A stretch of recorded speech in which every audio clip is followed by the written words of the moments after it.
인사하겠습니다. 안녕하세요. 네, 성도님들께서는 잠을 자는 것을 좋아하십니까? 네, 저도 무척이나 좋아하는데요. 근데 요즘에 잠을 잘 못 자고 있습니다.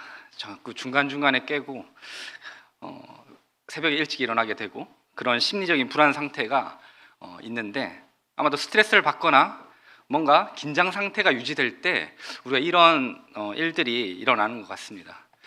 아마도 오늘이 지나면 이런 게 없어질 것 같은데, 잠이라는 것을 국어 사전에서 찾아보면요, 눈이 감긴 채 의식 활동이 쉬는 상태라고 되어 있습니다. 이러한 잠은 우리의 긴장과 스트레스를 풀어주고 우리 몸을 회복시켜주는 우리에게 꼭 필요한 그런 일입니다. 그런데요, 우리가 만약에 잠만 잔다면 어떨까요? 평생 동안 눈이 감긴 채 의식 활동이 쉬는 상태, 그것을 뭐라고 하죠? 죽음이라고 합니다. 영적으로도 우리가 주님이 오시는 오실 때까지 잠만 자고 있다면 우리 주님의 마음은 어떨지 우리가 고민을 해볼 필요가 있습니다. 오늘은 에베소서 5장 3절에서 14절 말씀을 통해서 성도여 일어나라 라는 제목으로 주님이 우리에게 기대하시는 것이 무엇인지에 대해서 함께 생각해 보도록 하겠습니다. 우리는 에베소서 강해를 통해서 3장까지는 교회를 주제로 이야기했었고요, 4장부터 6장까지는 개인의 신앙생활에 대해서 이야기하고 있습니다.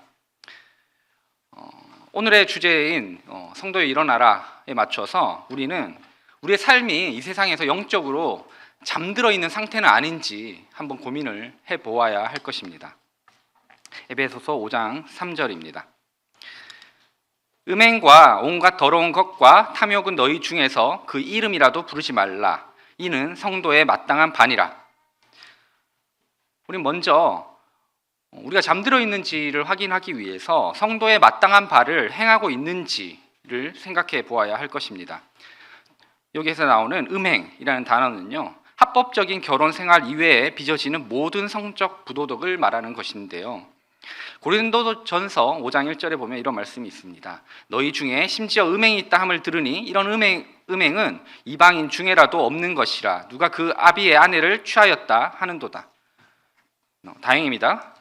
우리는 아비의 아내를 취하거나 이런 악행을 저지르는 그런 악인이 아니기 때문입니다. 또한 합법적인 결혼 생활 이외에 빚어지는 어떤 모든 성적 부도덕으로부터도 그리스도인이기 때문에 조금은 떨어져 있는 상태입니다. 하지만 하나님께서는 성도들에게 더 높은 수준을 요구하고 계십니다. 마태복음 5장 28절에 보면 나는 너희에게 이르노니 여자를 보고 음욕을 품는 자마다 마음에 이미 간음하였느니라 라고 되어 있는데요, 하나님께서는요, 우리의 마음과 생각을 살피시고 우리의 생각만으로도 그것이 바로 죄다라고 이야기하고 있으십니다. 세상에서는요, 그게 무슨 죄야 라고 우리에게 반문을 할 수가 있습니다. 세상의 기준은 그들이 세운 법을 위반하지 않으면 죄라고 혹은 위법한 행동이라고 이렇게 생각하지 않기 때문이죠. 하지만 우리의 생각도 조심해야 하는 것이 바로 성도의 마땅한 바입니다. 우리는 이런 생각을 하는 죄에 대해서는 많이 관대할 수 있습니다. 왜냐하면요, 사람들에게 잘 드러나지 않기 때문입니다. 또 하나님이 아니면 절대 알 수 없는 영역의 죄들이기 때문입니다. 내가 어떤 나쁜 생각을 한다고 해서 옆에 계신 성도님들이 알 수가 없죠.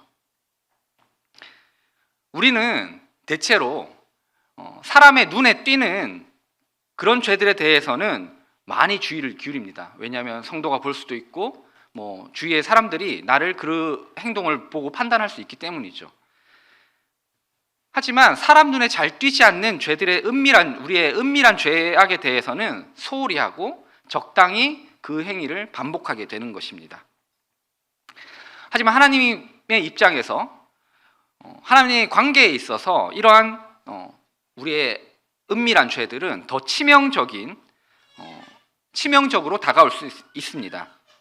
우리의 삶의 전부를 바라보시고 우리 삶을 전부 다 아시는 그 하나님께서 유일한 청중 되신 그 하나님 앞에서만 저지르는 그 작은 죄들, 그 숨겨진 죄들, 이런 것들이 오히려 우리의 신앙을 파괴할 수 있기 때문입니다. 사단은 이런 우리의 약점을 이용합니다. 그래서 우리가 은밀한 가운데 범하는 죄를 이용해서 우리가 하나님 앞에서 멀어지도록 우리를 계속해서 흔들 수 있기 때문에 이런 것들을 우리는 주의하고 경계해야 할 것입니다. 그 다음에 온갖 더러운 것이 있는데요. 이것은 부정, 불결, 음탕함, 불순함, 방탕한 삶, 불순한 동기, 즉 세속적인 특성을 말하는 것인데요. 하나님의 이름을 더럽힐 수 있는 모든 일을 피해야 한다는 것입니다.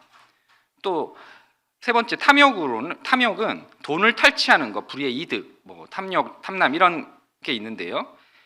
이것은 항상 자기 목보다 더 많이 차지하려는 욕망을 탐욕이라고 합니다. 그럼 성도에게는 이 탐욕이라는 게 어떤 의미로 다가오냐면, 성도의 탐욕은요, 우리의 욕망을 충족하기 위해서 하나님이 주신 무언가를 희생시키는 것입니다. 우리는 우리의 욕망, 우리 스스로의 욕망을 충족하기 위해서 하나님이 주신 어떤 것을 희생하고 있지 않습니까? 우리가 여가 생활을 즐기기 위해서 하나님께 드려야 할 마땅한 시간을 우리가 버리고 있지 않습니까? 피곤하고 힘들기 때문에 마땅히 드려져야 될 예배와 집회, 기도 시간들을 우리는 소홀하게 여기고 있지 않습니까? 우리가 보다 넓은 집, 그리고 보다 좋은 차, 보다 나은 생활을 얻기 위해서 불의한 재물을 얻는데 우리의 재능과 능력을 사용하고 있지 않으신가요? 이 세상에서 이름을 남기기 위해서 마땅히 드려져야 될 하나님의 이름을 우리 뒤로 숨기는 일을 하고 있지 않으신가요?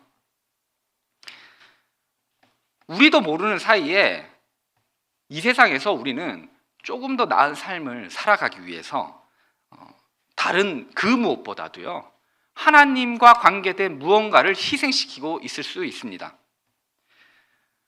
사도 바울은 빌립보서에서 이렇게 이야기해주고 계십니다. 빌립보서 4장 11절 말씀입니다. 내가 궁핍함으로 말하는 것이 아니라 어떠한 형편에든지 내가 자족하기를 배웠노니, 이 말씀은요, 사도 바울이 궁핍하지 않다, 가난하지 않다 그런 이야기를 하는 게 아니에요. 가난합니다. 그런데 궁핍한 환경을 벗어나는 것이 사도 바울에게 있어서 가장 삶의 주된 관심사가 아니라는 것을 의미합니다. 다시 말하면 주어진 상황에 대해서 숙명적으로 받아들이거나 체념하는 그런 개념이 아니라요, 어떠한 형편에 상관없이 예수 그리스도로 말미암은 은혜와 평강에 자족하는 마음을 가지고 있다는 것입니다. 성도에 마땅한 바는요, 우리가 처한 어떤 환경에 상관없이요, 우리 삶의 주된 관심을 항상 예수 그리스도와 함께하는 삶에 두고 있는가, 여기에 초점이 있습니다. 에베소서 5장 4절에서 5절 말씀을 읽도록 하겠습니다. 누추함과 어리석은 말이나 희롱의 말이 마땅치 아니하니 돌이켜 감사하는 말을 하라. 너희도 이것을 정령이 알거니와 음행하는 자나 더러운 자나 탐하는 자 곧 우상 숭배자는 다 그리스도와 하나님 나라에서 기업을 얻지 못하리니. 두 번째, 우리가 이 세상에서 영적으로 잠자고 있는지 확인하기 위해서 우리가 감사의 언어를 사용하고 있는가를 체크해 보아야 할 것입니다. 여기 나오는 누추함이라는 단어는 천하고 속되고 더러운 말이라는 단어고요. 어리석은 말이라는 단어는 죄악의 성향을 지닌 좋지 못한 말. 희롱의 말이라는 단어는 재치 있는 농담이라는 좋은 의미였으나 본절에서는 외설적인 내용을 포함한 상스러운 농담이나 독설을 의미합니다. 우리는 우리 자신이나 다른 사람에게 유익한 덕을 세울 수 있는 그런 말을 사용하지 않고 그런 좋지 못한 말들을 사용하는데 의외로 많은 시간들을 허비하고 있지 않습니까? 제가 이제 말씀을 전하거나 교제를 하거나 누군가와 이렇게 이야기를 나눌 때 우리 자매가 항상 우리 아내가 항상 불안해하는 것이 있습니다. 저는 이제 그런 어떤 여기에서 나오는 어떤 재치 있는 말, 그 분위기를 좋게 하는 말들을 사용하기 위해서 이렇게 어떤 분위기 업을 시키기 위해서 어떤 이렇게 말들을 하는데 그런 말들이 혹여나 그 말을 듣는 성도나 그 관계자들, 그 듣고 있는 분들이 기분이 나빠하지 않을까 항상 걱정을 하고 있는 것인데요. 제 언어 생활을 돌이켜 보니까 그럴 수 있겠다라는 생각이 들었습니다. 굳이 하지 않아도 될 말을 한 번 더 해가지고 괜히 얄밉게 보여지고 또 이 사람이 나한테 왜 그러냐 하는 그런 아무 의미 없는 말들을 하고 있었다는 거죠. 그런 말들은 우리에게 전혀 도움이 되지 않습니다. 오히려 우리는 성경에 나온 대로 감사하는 말을 많이 해야 합니다. 감사하는 말은 헬라어로 유카리스티아라는 말인데요. 그리스도인들이 이미 그리스도 안에서 경험한 하나님의 은혜에 대해서 감사하는 말이라는 의미를 가지고 있습니다. 우리의 삶이요, 하나님으로부터 오는 어떤 감사로 넘치고 있다면은 당연히 우리의 생활에서의 언어 사용에 있어서도 감사하는 말들로 넘칠 것입니다. 하지만 그렇지 못하다면 우리는 아직 잠을 자고 있기 때문일 수 있습니다. 우리가 하나님과의 관계가 여전히 잠자는 상태에 머물러 있기 때문에 하나님이 좋아하시는 그런 언어들을 사용하지 못하고 있을 수 있는 것입니다. 만약에 그렇다면 사도 바울은 여기서 이렇게 경고를 하고 있습니다. 하나님 나라의 기업을 얻지 못한다. 정말 무서운 말인데요. 이렇게 강력하게 경고를 하고 있습니다. 우리가 영적으로 잠들어 있다면 하나님의 나라를 얻지 못한다라고 우리에게 강력하게 경고를 해주고 있는 것입니다. 또 에베소서 5장 6절에서 7절 말씀입니다. 누구든지 헛된 말로 너희를 속이지 못하게 하라. 이를 인하여 하나님의 진노가 불순종의 아들들에게 임하나니 그러므로 저희와 함께 참여하는 자 되지 말라라는 말씀입니다. 우리는 세상에서 잠을 자고 있는지 확인하기 위해서 세 번째는 우리의 삶이 세상에 다른 살아가는 사람들과 어떤 차이가 있는지를 한번 생각을 해보아야 합니다. 우리는 헛된 말들로 우리를 하나님의 진노에 대해서 변명하는 많은 사람들의 말에 대해서 속아서는 안 됩니다. 그들은 하나님을 싫어하는 일들을 행하고요. 또 그렇게 할 수밖에 없는 많은 이유들을 가지고 있습니다. 그들이 가진 이유는요, 논리적으로 보이기도 하고 과학적으로 보이기도 합니다. 하지만 그리스도인들은 하나님의 관점으로 세상을 바라보아야 삶을 살아가야 합니다. 예를 들어 보면요, 세상에서는요, 세상 사람들은 혼전 동거와 어떤 성관계를 긍정적으로 표현합니다. 사귀고 그런 관계를 맺는 것에 대해서 당연하다라고 이야기합니다. 오히려 그런 것들을 추천하죠. 많은 사람들을 만나봐라. 그래야지 네가 너와 맞는 사람들을 만날 수 있다. 너와 맞는 사람과 결혼할 수 있다라고 추천을 합니다. 한편으로는 이게 논리적으로 보이잖아요. 왜냐하면 당연하죠. 많은 경험들을 통해서 더 나은 것들을 찾는다. 거기에 동의를 하십니까? 우리 자녀들에게 이렇게 가르치실 의향을 가지고 계신가요? 세상의 기준은 그렇습니다. 세상의 기준은요, 하나님의 율법이 없기 때문에 죄에 대해서 둔감합니다. 하지만 그리스도인이라면 죄에 대해서 계속해서 고민을 하고 하나님이 우리를 어떻게 바라보실 건지에 대해서 고민을 해야 하는 것입니다. 우리 자녀들에게 이런 성 문제에 대해서 어떻게 이야기를 하실 것입니까? 성이라는 것은 하나님께서 결혼이라는 제도 안에서만 허용하셨다는 것을 우리는 분명히 우리 자녀들에게 알려주어야 할 것입니다. 그리고 그렇게 잘할 수 있도록 계속해서 격려하고 응원해 주어야 할 것입니다. 그것이 죄라는 것임을, 하나님이 원치 않는 죄라는 것임을 분명하게 우리 자녀들에게 알려주고 가르쳐 주어야 할 것입니다. 이렇게 세상의 관점이 아니라 하나님의 관점으로 세상을 재해석해서 우리는 그리스도의 삶을 분명히 살아나가는 그런 삶을 살아야겠습니다. 두 번째, 불순종의 아들들이라는 표현이 나오는데요. 히브리적인 표현법인데요. 하나님의 율법을 알면서도 고의적으로 순종하지 않는 자를 말하고 있습니다. 우리는 스스로 그리스도인이라고 자부하고 있지 않습니까? 그리고 주위 사람들에게도 이렇게 얘기합니다. 저는 그리스도인이에요. 그리고 매주 주일에 오늘 오신 것처럼 참여하고 있을 수 있습니다. 그래서 더욱더 저는 그리스도인이기 때문에 교회를 갑니다 라고 이야기할 수 있습니다. 거기서 멈춘다면 그것이 하나님께서 원하는 그리스도의 삶일까요? 아닙니다. 우리 알고 있으시잖아요. 아닙니다.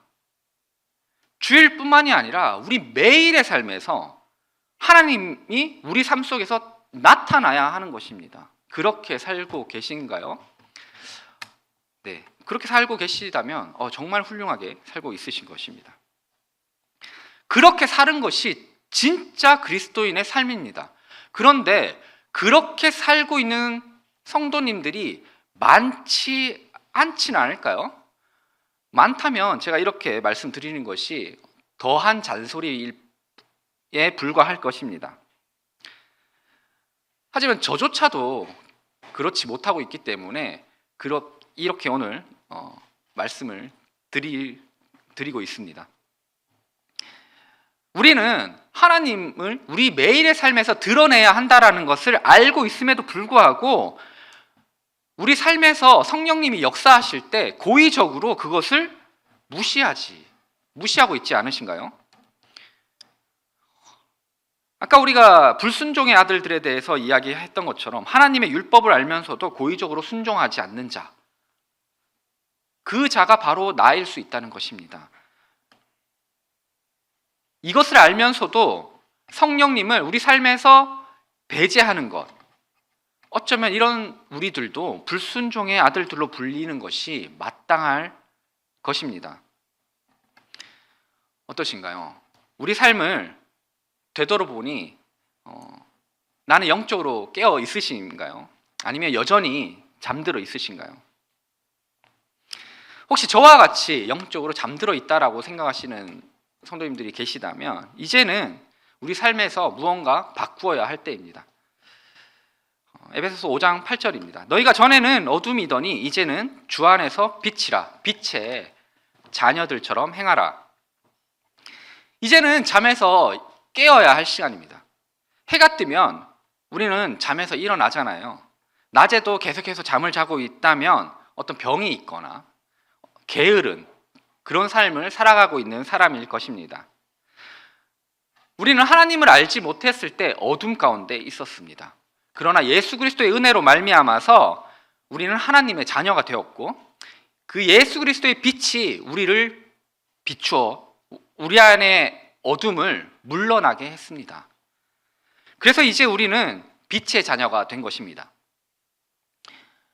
빛이 왔는데 그 빛을 눈 감고 계시겠습니까?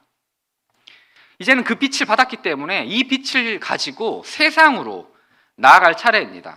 그래서 바로 지금 이 순간부터 우리는 이 영적인 잠에서 깨어야 할 것입니다. 에베소서 5장 9절에서 10절 말씀을 읽도록 하겠습니다. 빛의 열매는 모든 착함과 의로움과 진실함에 있느니라. 주께 기쁘시게 할 것이 무엇인가 시험하여 보라. 우리는 빛의 열매를 맺는 삶을 살아내야 합니다.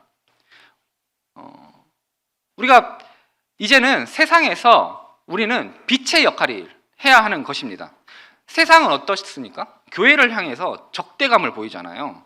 막 교회에서 무슨 일이 있었다고 하면 막 비방을 합니다. 그런데 그분들이, 그 세상 사람들이요, 교회에 평소에 관심이 있었을까요? 관심 없습니다. 그분들이 교회가 어떻게 돌아가는지 전혀 관심 없어요. 그런데도 교회에서 어떤 부도덕하고 어떤 죄들이 세상에 알려지게 되면 그들은 하나님을 비방하고 교회를 비방합니다. 왜 그럴까요? 왜? 왜냐하면 그들은요, 교회에 어떤 모습을 기대하고 있기 때문입니다. 성도들에게 어떤 모습을 기대하고 있기 때문입니다. 그 기대는 바로 우리의 모습을 통해서, 교회의 모습을 통해서 살아계신 하나님이 어떠한 분인지를 알기를 원하는 것입니다. 그렇기 때문에 그 기대를 무너뜨리게 되면 그렇게 심하게 비방을 하는 것입니다. 그 기대하는 삶을, 우리는 삶을 살아내는 것이 바로 빛의 열매를 우리 삶에서 맺는 것인데요. 여기 보면 착함, 일종의 관대한 정신으로 온유하고 도덕적인 성품, 온유하게 살아가라, 이런 말씀이시죠. 의로움, 하나님과 사람에 대한 자신의 의무를 이행하는 공정하고 올바른 행위. 우리가 삶을 살면서 의롭게 살아가야 합니다. 세상에서 의롭게, 공정하고 의롭게. 어렵죠. 우리 친분, 친분도 있고, 학연, 지연, 이런 우리나라 문화가 있기 때문에 공정하게 살아내기가 쉽지는 않습니다. 그럼에도 불구하고 그런 모습들이 하나님을 드러내는 우리의 모습이라는 것입니다. 진실함, 말과 행위에 있어서 순수하고 정직함.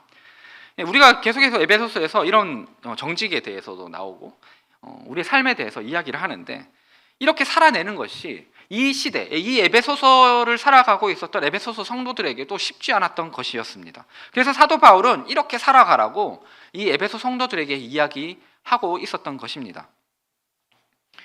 우리는 착함과 의로움과 진실함을 가지고 이 세상을 살아내야 합니다. 특별히 우리 삶 가운데요, 어려운 일이 있을 때, 힘든 일이 있을 때 더욱더 이렇게 살아내야 합니다.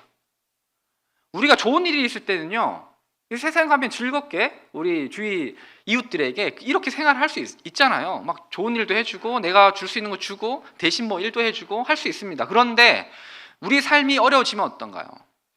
어려워지는 순간 그런 일들은 멈춰지고 오히려 이웃들에게 상처를 주고 이웃들을 공격하고 나를 방어하는 기제가 이렇게 작동을 하게 되는 것입니다. 하지만 우리가 그런 어려운 순간에 세상은 우리를 지켜보고 주목하여 바라보는 것입니다. 그런 어려운 환경이 오셨습니까? 그런 어려운 환경이 왔을 때 우리는 하나님을 바라보는 믿음 가운데 착하고 의롭고 진실함으로 세상을 살아내기를 바랍니다. 그러면 세상은요, 우리에게 이렇게 얘기할지도 모르겠습니다. 와, 난 기독교는, 교회는 정말 싫어. 그런데 난 네가 다니는 교회는, 네가 믿는 하나님은 한번 가보고 싶고 또 믿어보고 싶다. 혹시 이런 간증을 우리는 삶에서 해본 적이 있으신가요? 만약에 이런 간증을 하고 계시다면 바로 빛의 열매를 맺는 삶을 살아가고 있으신 것입니다.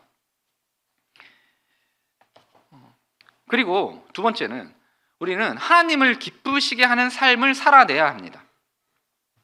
여기 보면 시험하여 보라는 말이 있는데요, 그 금속의 질을 판명할 때 쓰이는 단어로 실험을 통해서 규명한다는 의미입니다. 삶에서 우리는 많은 선택을 하는데요, 그 선택이 하나님을 기쁘시게 하는 선택인지 우리는 시험해 보아야 합니다. 기본적으로 우리의 육신은요, 우리 스스로의 유익을 위한 선택들을 합니다. 당연하죠. 그것을 제가 뭐라고 하는 것이 아닙니다. 그런데 문제는 우리의 유익과 하나님이 기뻐하시는 일이 충돌할 때 발생하는 것입니다. 그럴 때 우리는 고민을 하게 됩니다. 그죠? 고민을 합니다. 영국에 에릭 리델이라는 100m 국가대표 선수가 있었습니다. 그는 1924년 파리 월드컵에 참여를 했는데요. 그는 금메달 후보였어요. 100m 금메달 후보였어요. 그런데요, 100m 예선이 일어나는 날이 주일이었습니다. 그래서 에릭 리델은 이렇게 얘기합니다. 저는 100m에 참여하지 않겠습니다. 주일은 하나님께 예배드리는 날인데 인간의 영광을 위해서 제가 뛸 수는 없습니다. 그 이야기를 들은 세상 사람들은 뭐라고 했을까요? 영국 언론에서는 광신자, 조국을 배반한 자라고 비난을 했습니다. 영국의 황태자가 와가지고 연락해서 제발 띄워주세요 이렇게 얘기를 했지만 그는 주일에 결국 스코츠 커크 장로교회에 가서 간증 설교를 했습니다. 그는 고민을 하지 않았을까요? 고민이 됐겠죠. 그는 분명히 고민을 했겠지만 그의 선택은 주일 예배에 참여하는 것이었습니다. 그의 삶에서는요, 예배를 드리는 것이 그 어떤 다른 일보다 중요했기 때문입니다. 그 후에 200m, 400m에 또 출전을 하게 됐어요. 200m에서는 다행히 동메달을 땄습니다. 하지만 400m는 순위에 들기가 어려웠습니다. 중거리이기 때문에 그의 연습하지 않은 그의 주종목과는 거리가 있었기 때문에 메달을 따기가 어려웠겠죠. 하지만 이제 결승까지 진출을 하고 결승의 날에 다가왔습니다. 그날 아침에 그의 안마사를 해주는 그 안마사가 이제 그 분에게 이제 와가지고 쪽지를 이렇게 싹 쥐어줍니다. 그 쪽지에 이렇게 써 있었대요. 구약 성서에 이런 글이 있네. 하나님을 존중히 여기는 자를 하나님도 존중해 주시리라. 최선의 영광이 있기를. 우리가 아는 이 예처럼 그 후에 어떤 일이 일어났는지 아시잖아요.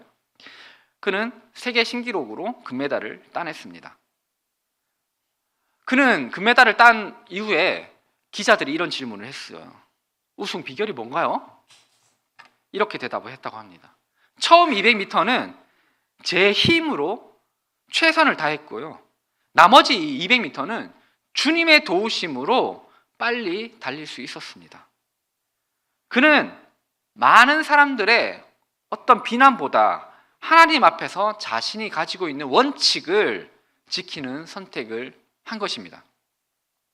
그는 나중에 선교사가 되어서 중국에 와서 선교를 하시는 그런 선교사가 되었습니다.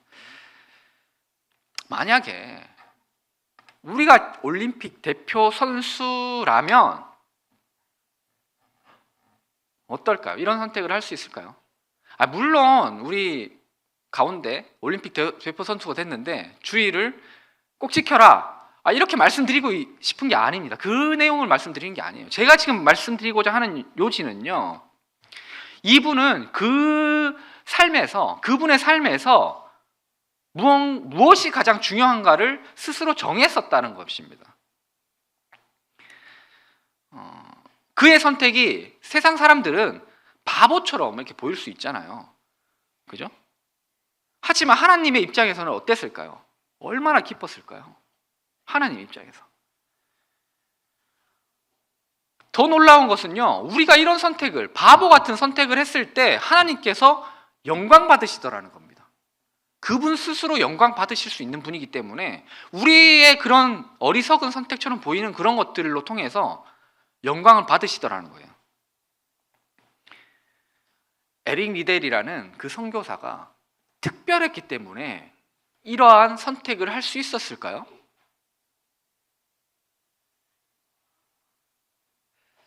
저는 그렇게 생각하지 않습니다. 그저 그가 삶에서 세운 원칙이 하나님을 삶에서 최우선하는 선택, 그것으로 자신은 예배를 최우선적으로 드리겠다라고 정한 것입니다. 그와 동일하게 우리가 정하라고 말씀드리는 게 아닙니다. 그와 동일하게 우리의 최우선 순위를 예배에 두라. 뭐 이렇게 말씀드리는 게 아니에요. 하지만 우리 삶에서 하나님을 최우선으로 두는 어떤 우리의 신념, 어떤 무언가는 있어야 된다는 것입니다. 그거는 우리의 직업에 따라서, 우리의 어떤 환경에 따라서, 우리의 처한 그런 일들에 따라서 달라질 수 있을 것입니다. 하지만 그것이 하나님이 기뻐하시는 그 어떤 신념을 우리는 마음 가운데 새기고, 그 어떤 어려움이 오더라도, 그 어떤 비난이 올 두려움이 있을지라도 그러한 선택들을 계속해서 지켜나가야 할 것입니다. 그것이 하나님이 기뻐하시는 일입니다. 그 원칙, 그것은 우리가 세우는 것입니다. 우리가 스스로를 돌아보고 내가 삶에서 내 삶을 들여서 우리 하나님을 기쁘시게 할 것이 무엇인가를 우리는 고민하고 세우고 지켜나가야 한다는 말씀을 드리는 것입니다. 에베소서 5장 11절에서 13절 말씀입니다. 너희는 열매 없는 어두움의 일에 참여하지 말고 도리어 책망하라. 저희의 은밀히 행하는 것들은 말하기도 부끄러움이라. 그러나 책망을 받는 모든 것이 빛으로 드러나라니 드러나지는 것마다 빛이니라. 이제 우리는 빛으로 어둠을 비추어야 합니다. 빛은 어둠을 물러나게 하는 역할을 하는데요, 이 세상은 어둠이 지배하고 있습니다. 그렇기 때문에 빛이 비춰지는 것을 싫어하겠죠. 그럼에도 사도 바울은 우리에게 강력하게 이야기하고 있습니다. 참회하지 않을 뿐만 아니라 책망하라. 이것은 우리가 죄에 대해서 어떤 방어적인 자세를 취할 것이 아니라 공격을 하라는 의미입니다. 우리가 죄로부터 멀어지려고 하면, 우리 자신을 지키기로만 하면 어떻게 하면 될까요? 그냥 우리는 집성촌 하나 만들어 가지고요, 구원받은 성도들이 그 집성촌 내에서 정말 평화롭고 아름답게 살아가기만 하면 되는 것입니다. 하지만 하나님께서 그렇게 하기를 원치 않으십니다. 하나님께서는요, 우리가 세상에 나아가서 세상에 그리스도의 빛을 드러내기를 원하신다는 것입니다.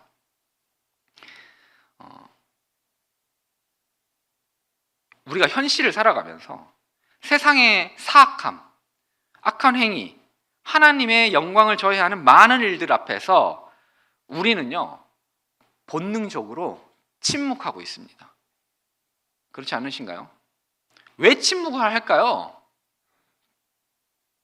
왜 침묵하냐면요, 그러한 일들에 관여하는 순간 우리가 피곤해지기 때문이죠. 뭔가 이야기를 하고, 뭔가 싸워야 하고, 뭔가 투쟁해야 하기 때문입니다. 그래서 우리는요, 니들은 니들이 살아, 그냥 나만 내 신앙만 잘 지키지라고 그렇게 살아가는 것입니다. 사도는요, 우리가 그렇게 살아가는 일에 대해서 경계를 주고 있는 것입니다. 그렇게 세상과 충돌하지 않고 않는 것에 대해서 경고하는 것입니다. 우리가 두려워하지 말고 주님의 빛을 세상 가운데 나타내야 하는 것입니다. 직장 상사나 권세자, 어떤 우리 힘 있는 사람이 우리를 공격적으로 이렇게 이야기할 수 있습니다. 어떻게? 남들 다 하는데 왜 너는 혼자서 유별나게 그러니? 그렇게 비난할 수 있어요. 그럴 때 우리는 이렇게 대답을 하셔야 합니다. 저는 그리스도인이기 때문입니다. 저는 제가 가진 있는 신념이기 때문에, 신앙적인 신념이기 때문입니다. 라고 당당하게 그 권세자의 눈을 보면서 당당하게 이야기하셔야 된다는 것입니다. 그렇게 하면요, 오히려 그들은 우리를 두려워할 것입니다. 우리 안에 있는 하나님의, 성령님의 능력을 두려워할 것입니다. 그렇게 살고 싶지 않으신가요? 이 세상을 거슬러서 하나님의 영광을 드러내는 삶을 살고 싶으시잖아요. 그래서 여기에 주일에 오셔가지고 예배드리고 말씀 들으시는 거잖아요. 그런데 안 돼요, 그죠? 그런데 잘 안 돼요. 우리 힘만으로는 안 되는 것입니다. 우리 힘만으로는 안 돼요. 우리 힘만으로는 안 됩니다. 5장 14절입니다. 그러므로 이르시기를 잠자는 자여 깨어서 죽은 자들 가운데서 일어나라. 그리스도께서 내게 비치시리라 하셨느니라. 특별한 은혜가 필요합니다. 잠을 자고 있는 성도는 죽은 자들과, 세상에서 죽은 자들과 동일합니다. 하나님께서는요, 우리가 죽은 자가 아니라 세상으로 빛을 드러내서 나아가기를 원하십니다.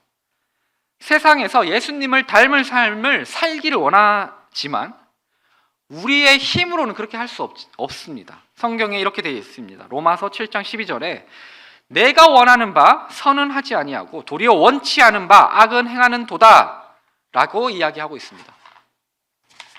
선을 행하고 싶은데 그건 안 되고 도리어 악을 행한다 라고 성경에서 이미 분명히 알려주고 있는 것입니다.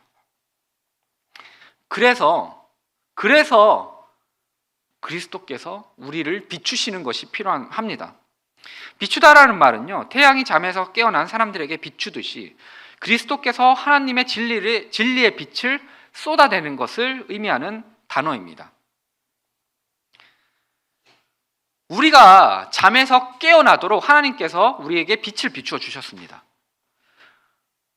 그런데요, 우리는 우리 스스로 세상을 향하여 우리의 빛을 드러낼 수가 없습니다. 우리가 해야 할 일은요, 예수 그리스도의 빛이 우리에게 오면 그것을 반사하는 것입니다. 예수 그리스도의 빛을 반사해서 세상으로 향하는 것입니다. 이건 정말 다른 이야기입니다.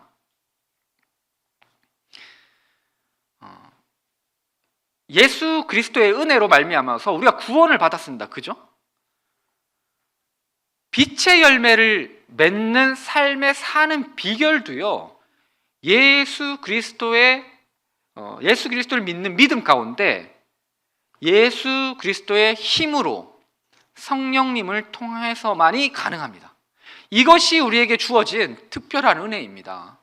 하나님께서 놀라운 것이 우리 보고 하라고 하시지 않으세요. 절대. 우리가 할 수 없다는 것을 이미 알고 계시잖아요. 그래서 우리에게 구원을 그렇게 베풀어 주셨습니다. 그죠? 그런데 삶을 살아내는 것조차 니들이 할 수 없다라고 이야기를 하시는 것입니다. 누가 해야 하느냐? 나와 같이, 성령님과 같이 하자. 그것이 우리의 의무인 것입니다. 우리가 해야 할 의무인 것입니다. 우리는 포기하지 않고요, 실패하더라도 포기하지 않고 그 성령님을 의지해야 합니다. 실패했어요. 넘어졌습니다. 그럼 우리가 할 일이 무엇인가요? 죄를 자백하고, 성령님, 하나님, 제가 또 이런 실수를 범했습니다. 하지만 또 이러지 않기를 원합니다. 제게 힘을 주십시오. 제게 능력을 주십시오. 그랬을 때 우리 삶을 살아낼 때 성령님 가운데 강력하게 우리 마음에 역사를 하실 것입니다. 이런 부담을 주실 거라는 거예요. 내가 하고 있는 일이 나도 믿기지 않는 그런 바보 같은 어리석은 그리스도의 바보가 되는 선택을 하고 있을 것이라는 겁니다.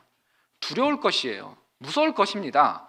그런데 성령님이 하시면, 하나님이 하시면 그 일에 대해서 책임을 지실 것입니다. 우리가 해야 할 일은 성령님이 이미 승리하신 이 세상과의 싸움에서 하나님께서 오셔서 예수 그리스도께서 이미 승리하셨는데 그 승리를 우리를 함께 가져오는 일에 우리는 동참하는 일이 우리의 일입니다. 우리는 할 수 없습니다. 하지만 하나님께서 이미 이 세상을 이기셨던 것처럼 우리를 세상에서 이기도록 해 주실 것입니다. 먼저 승리하셨고 우리의 승리를 돕고 계십니다. 이제 우리가 해야 할 일은 우리 하나님 옆에, 성령님의 음성을 듣는 그 옆에 서는 일, 서 있는 일입니다. 하나님께서 우리를 구원하신 것처럼 우리 삶에서도 함께 싸워서 승리해 주실 것을 믿으시기를 바랍니다. 그렇게 하면 우리는 이제 승리의 노래를 우리 삶 가운데 부를 수 있습니다. 할렐루야라고 외칠 수 있다는 것입니다. 우리 모두가 그렇게 살아가기를 원합니다. 요한일서 말씀 읽고 마치도록 하겠습니다. 요한일서 5장 4절에서 5절 말씀입니다. 대저 하나님께로서 난 자마다 세상을 이겼느니라. 세상을 이긴 이김은 이것이니 우리의 믿음이니라. 예수께서 하나님의 아들이심을 믿는 자가 아니면 세상을 이기는 자가 누구뇨? 기도하겠습니다.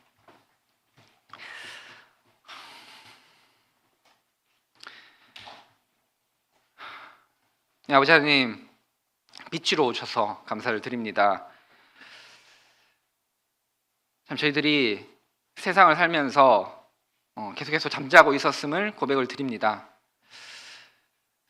저희들의 삶을 뒤돌아보았을 때 여전히 잠자고 있었음을 고백드립니다. 이제 하나님 말씀하신 것처럼 일어나 나아가기를 원합니다. 세상에 빛으로 나아가기를 원합니다. 우리가 할 수 없음을 고백드립니다. 그래서 우리 예수 그리스도의 힘이 필요합니다. 하나님께서 우리와 함께 싸워주시겠다고 해주셔서 감사를 드립니다. 우리 사랑하는 성도님들 삶을 주관하시고 주장해 주셔서 놀라운 간증들이 계속해서 일어날 수 있도록 도와주시고 우리 아버지 하나님께서 우리 성도님들의 삶을 통해서 영광 받으시기를 간절히 기도를 드립니다. 우리들이 할렐루야 외치며 나아갈 때 우리 아버지 하나님께서 기뻐하시는 것을 감사를 드리며 이 모든 것을 우리 주 예수 그리스도의 이름으로 감사하며 기도드렸습니다. 아멘. 감사합니다.